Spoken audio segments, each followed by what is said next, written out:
primero, saludar al doctor Tapia Cornejo y a los compañeros que están siendo espectadores de este trabajo audiovisual. Este video se hizo con la finalidad de hablar acerca de un tema muy importante, tal como lo es el daño moral en la jurisprudencia.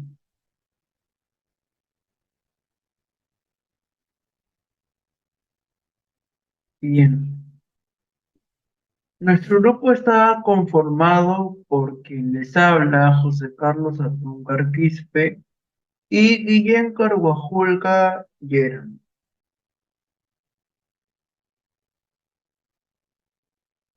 Este trabajo está constituido bajo los siguientes puntos: la introducción, las acepciones, las concepciones del daño moral, el daño moral a nivel de la doctrina, las jurisprudencias, tal es así que hablaremos de las casaciones 4393 de 2013 y la casación 3824 del 2013. Acto seguido trataremos el punto acerca de la problemática del daño moral, finalizando así nuestro trabajo con las conclusiones del tema.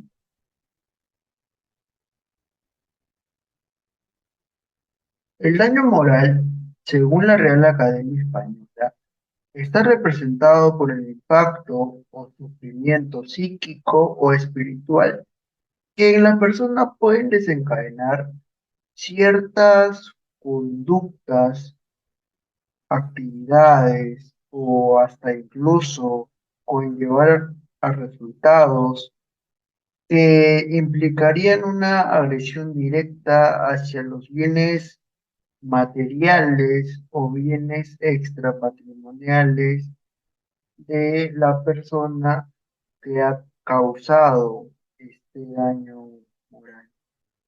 Un ejemplo de este tema es el siguiente. Sara acude al hospital a fin de que se le practique un parto por cesárea, toda vez que está a punto de dar a luz. Bien, por razones desconocidas, este parto se complica y el médico que la estaba atendiendo le practica una histerectomía, que vendría a ser una extirpación completa del útero, dejándola estéril. Ahora bien, ni Sara ni su esposo firmaron un consentimiento previo para que se le practique dicha intervención. Aquí el daño moral encaja, ya que está afectando la vida privada de una pareja de esposos debido a que ellos tenían ya un proyecto de vida para con el bebé que venía en camino y el cual, bueno, ya no, ya no va a poder ser así.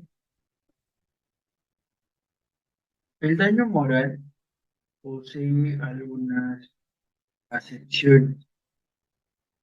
Así pues, en el libro Criterios para evaluar el cuantum indemnizatorio en la responsabilidad civil extracontractual, Mercedes Manzanares Campos hace una referencia al daño moral como el dolor o sufrimiento que le causa un daño a un ser humano, considerado esto no como una enfermedad psíquica, sino que está más bien arraigado hacia los sentimientos de una persona.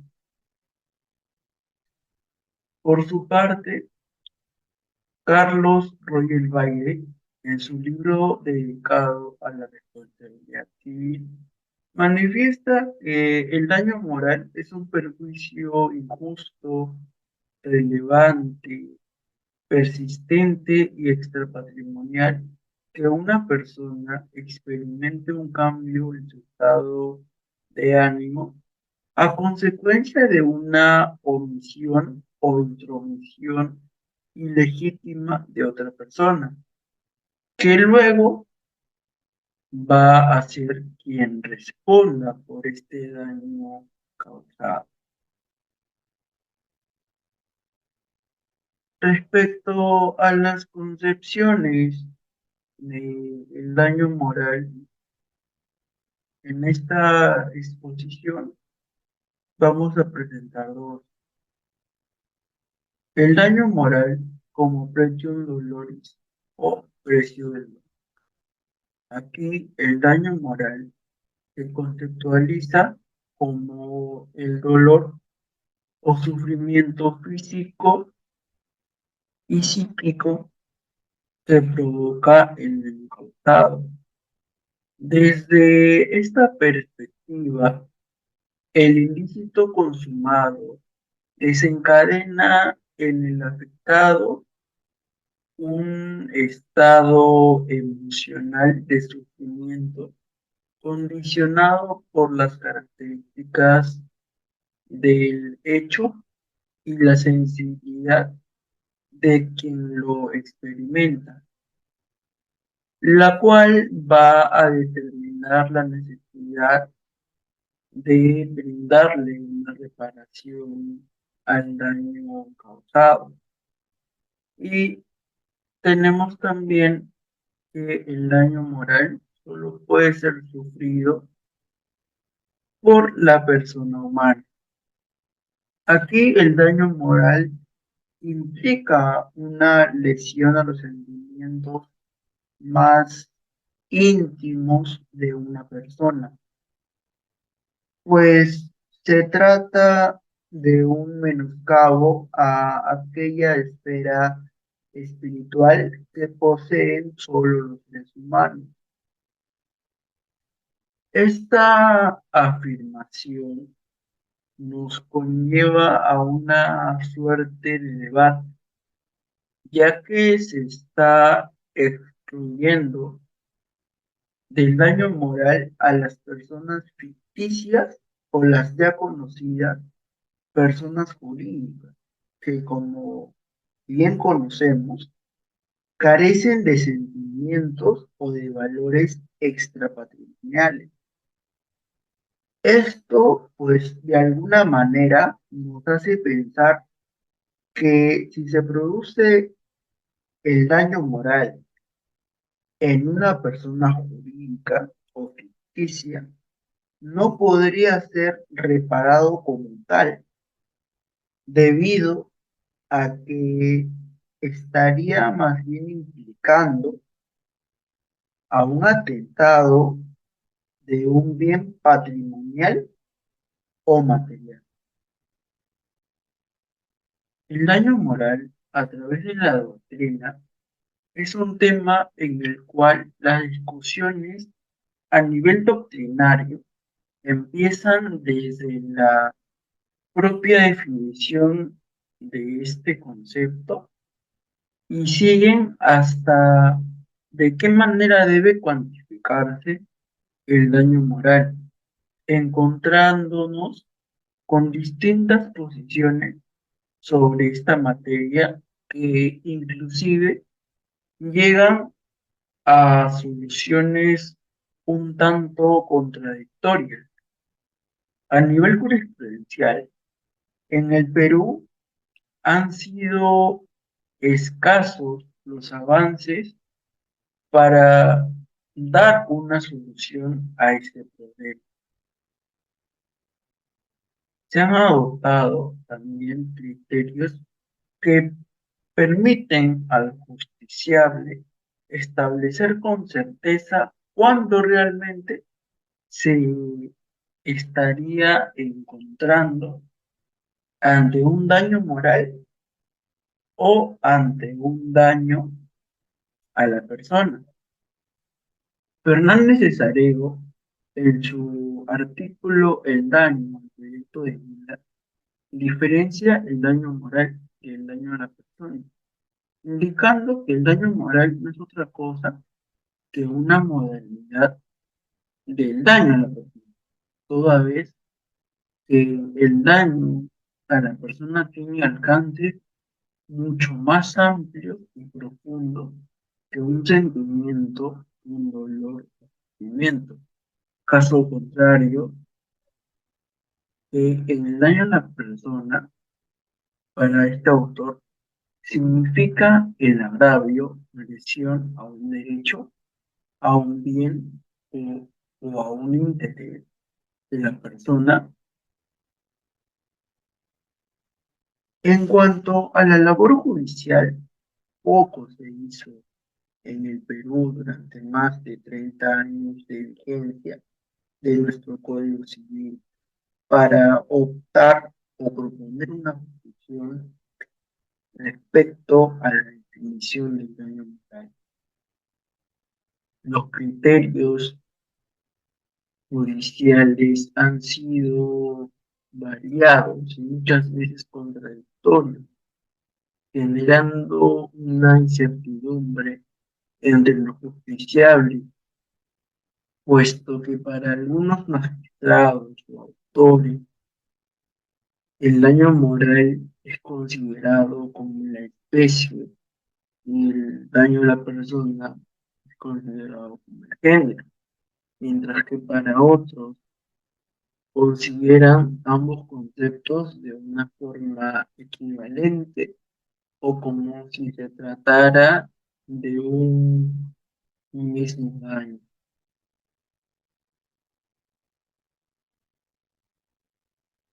Es así que nos vamos a trasladar a esta diapositiva para hablar acerca de la Casación 4393-2013,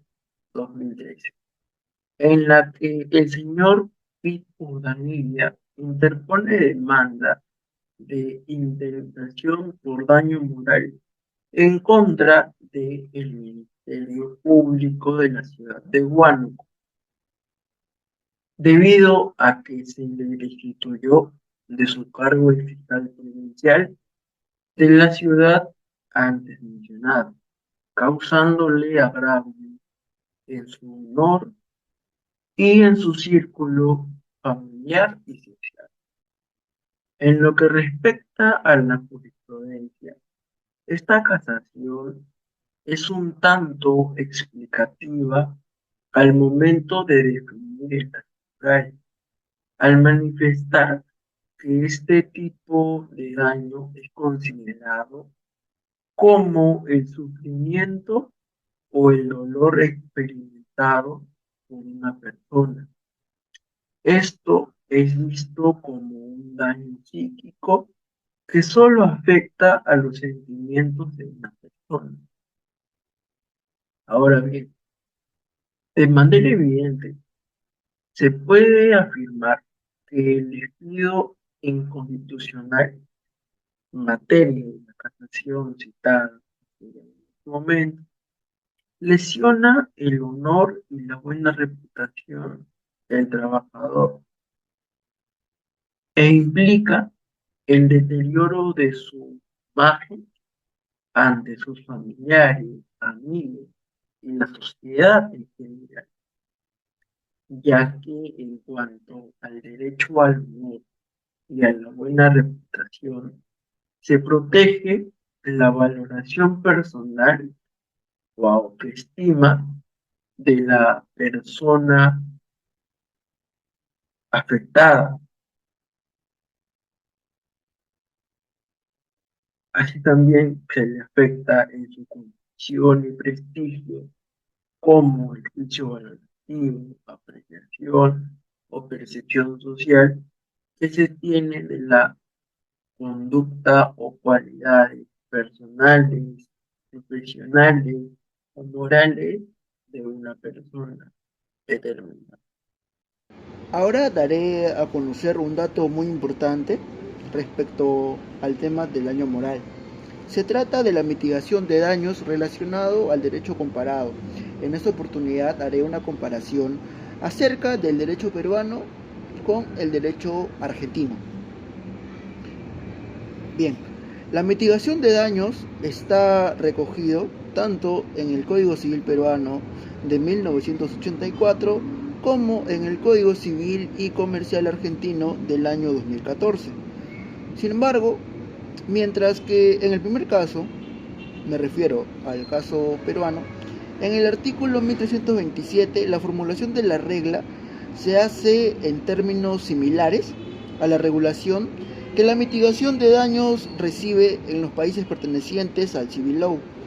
En el Código argentino, en su artículo 1710, incisos B y C, en cambio, la regulación es algo más cercana, pero no idéntica a la formulación que la figura recibe en el derecho inglés y por ende en los instrumentos del derecho internacional privado.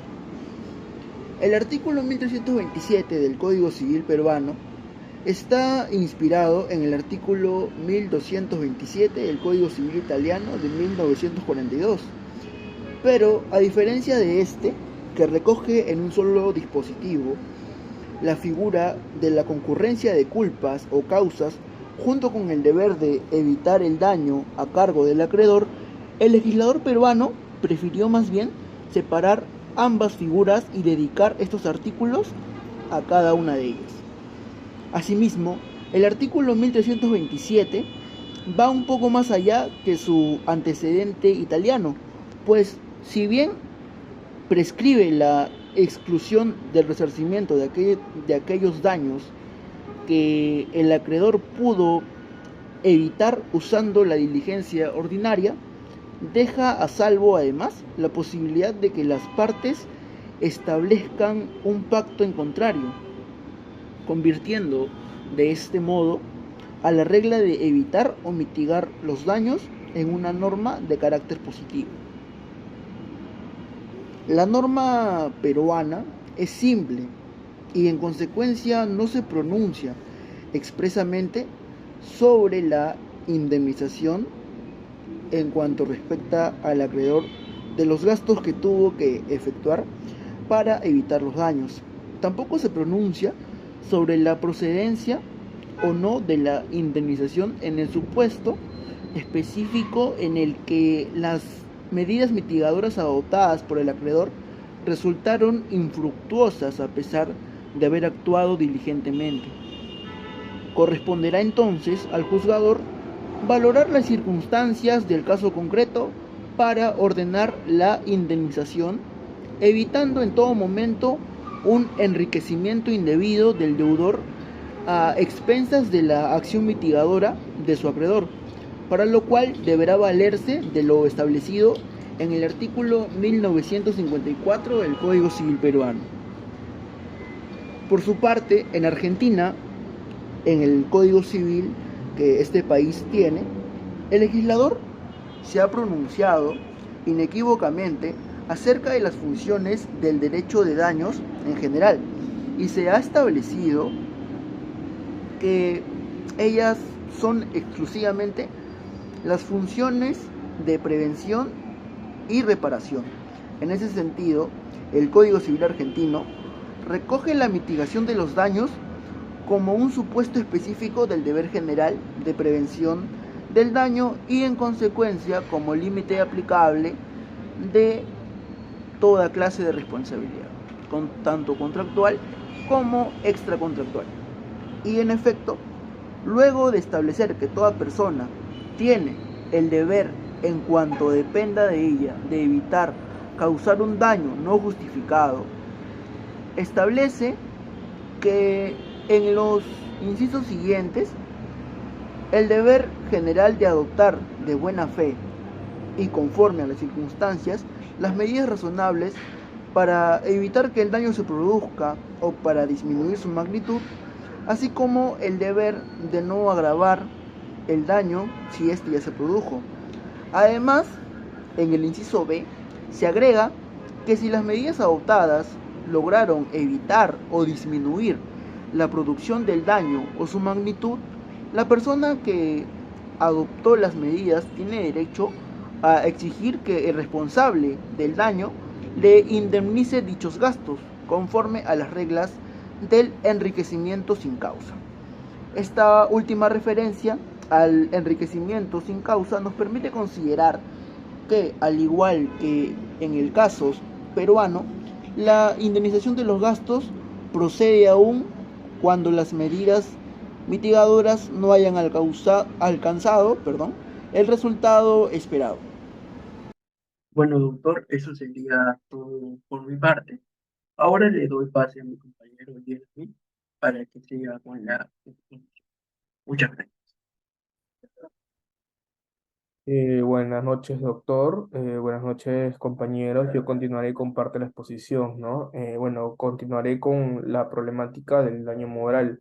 Bueno, por un lado, se tiene que el daño moral va muy ligado por el deterioro de los elementos psíquicos y también va muy ligado con el tema de las emociones, ¿no?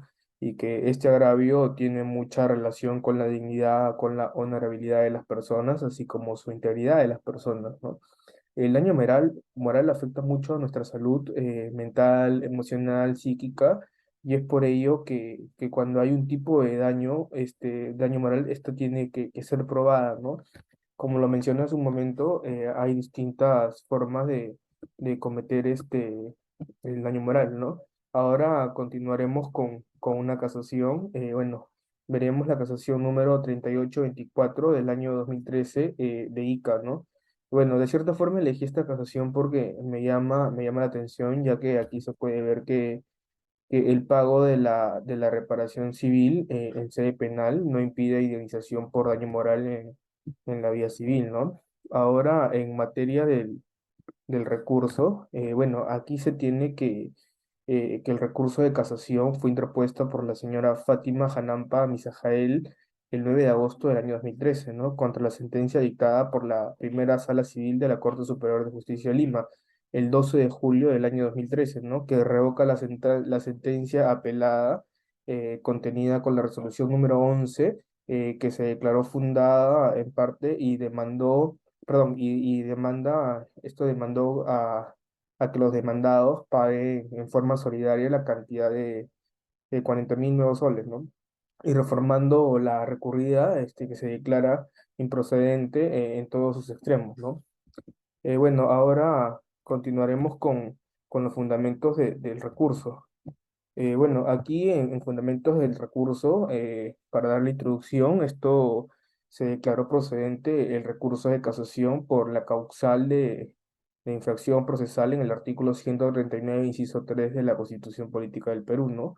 Y esto a su vez se alega que la sentencia de vista se encuentra motivada con arreglo a la ley que a la vez existe un exceso al declarar la improcedencia de la demanda, pues, ¿no? Esto se interpretó erróneamente de la norma correspondiente, ¿no? Y también a su vez que la ley no impide que se le otorgue una indemnización personal familiar por la muerte de su menor hijo, ¿no? Y aún así no existiendo un criterio razonable y proporcional de conciencia justa y cierta, ni considerando la pérdida de una vida, ¿no? Que en este caso fue la del menor y le ha ocasionado un daño moral a sus familiares, a la persona, ¿no?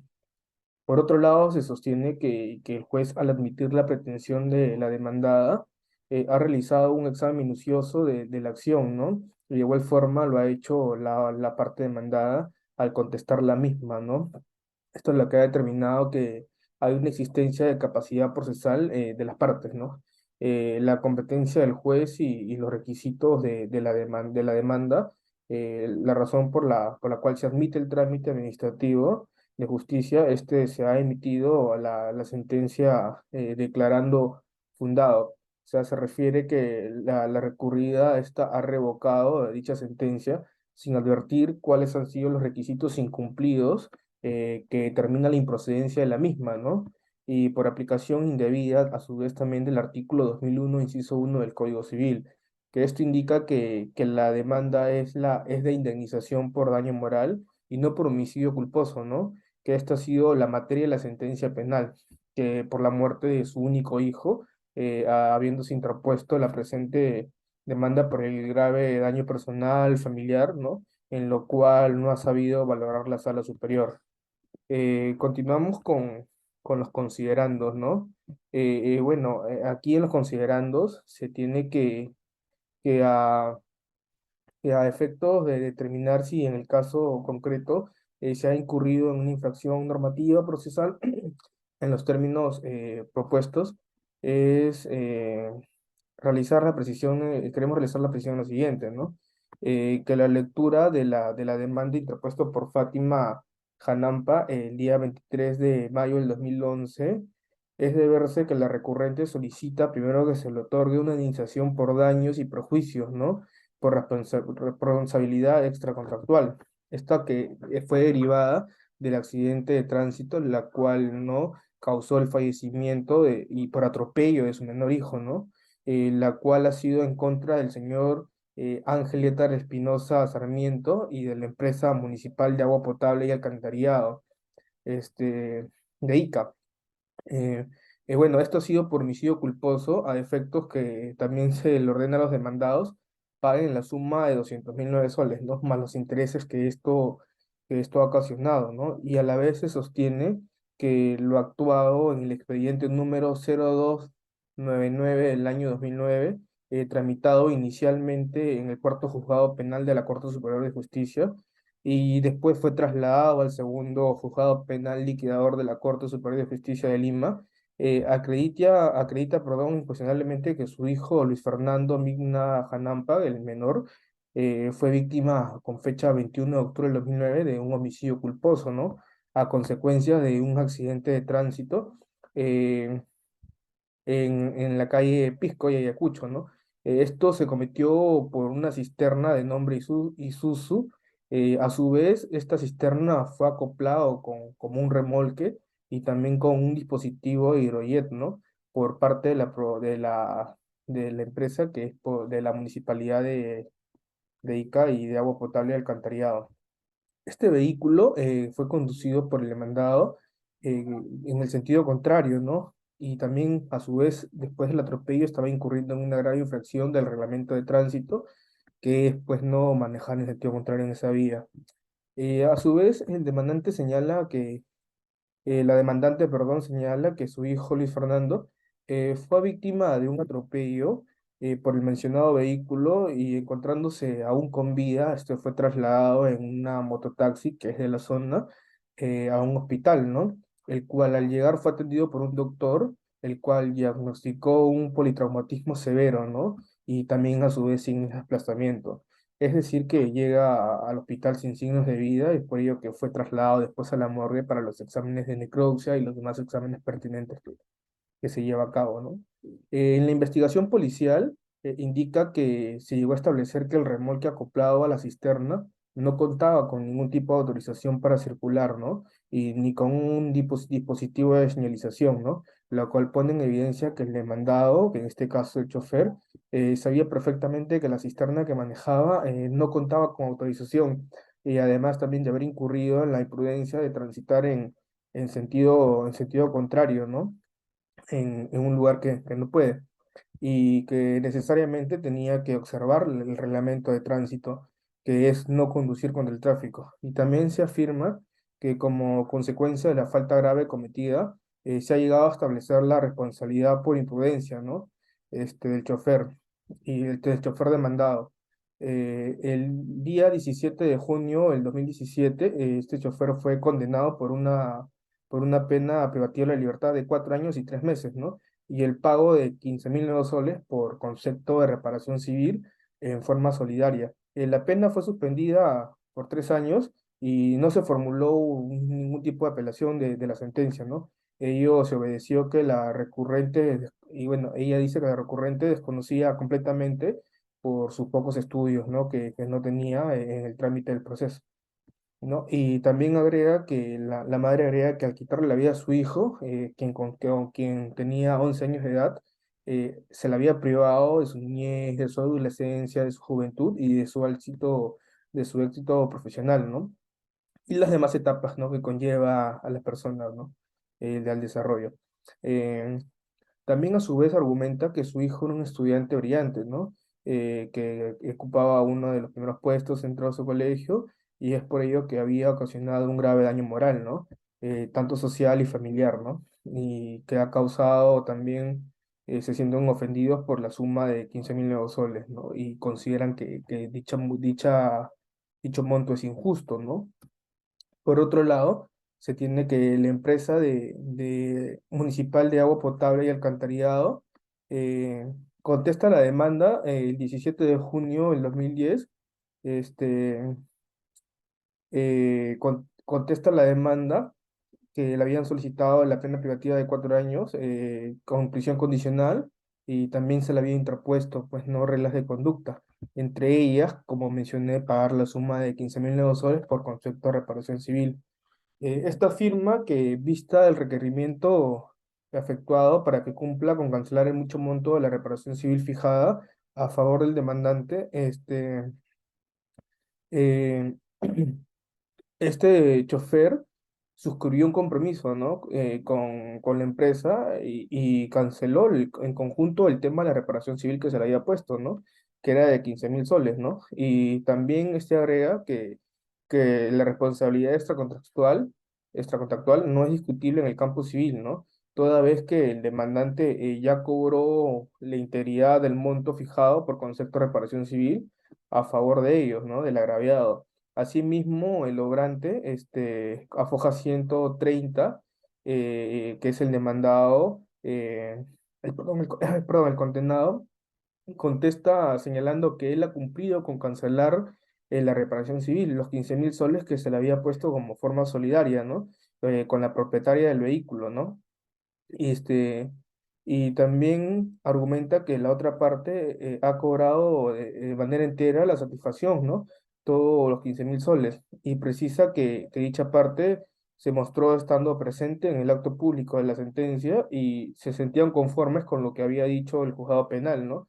Y no interpuso ningún recurso impugnatorio alguno, comprendiendo que la reparación civil fijada en el proceso y de la indemnización por el daño moral este, para que obtengan el beneficio. No había habido, pues, no ningún tipo o sea, que se sentían conforme con dicha sentencia y con dicho monto, ¿no?